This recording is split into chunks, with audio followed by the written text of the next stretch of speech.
Avvalambor assalomu alaykum azizlar. Bugungi kuningiz xayrli bo'lsin. Geyatırğa hayit bayramlari mübarek bo'lsin. Men bugun shunday tovarlardan kelib boshladim. Ajoyib stoyshi duxilar geldi. Bularni bayram munosabati bilan arzon bahoda beraman. Bularni hammasini 45 mingdan baholadim. Agar 2 olaman desangizlar, uni ham kelishib beraman. Arzon bahoda. Yuqoridagilar yine erkeklerin neleri, duxileri, pastdagileri xotin qizlar uchun, ayollarimiz uchun stoyshi ajoyib duxilar. Bularni sepadan odamlar biladi. Keyin vlajnilarimiz geldi. Vlajnilarimizni 410 mingdan baholadik azizlar.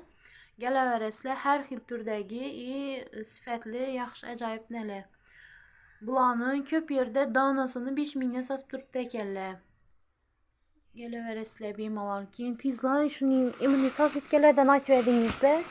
Bulardan ham keldi mina ikkisini 15 mingdan bemalol gelip olaverasizlar. Kirlari gitadon ajoyib bular ishlatadigan odam. O'zim ham shundan ishlataman. Dim yaxshi, dim ajoyib salfetkalardan ekan. Keyin noskilarimizdan bu. Noskilarimizdan ham keldik. Bularni hammasini 3'sü 10 mingdan beramiz. Bemalol gelaverasizlar. Har xillari bor.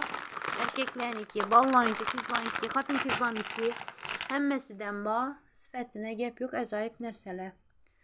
Keyin kiyimlarimizdan bor. Bu kiyimlarning baholarini aytib o'tdim o'tgan videolarimizda. Savun sodalarımızdan bor.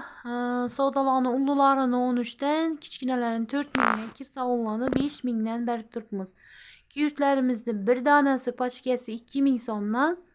Agar ko'proq olaman desangizlar, 3'sini 5 mingdan berib beraman.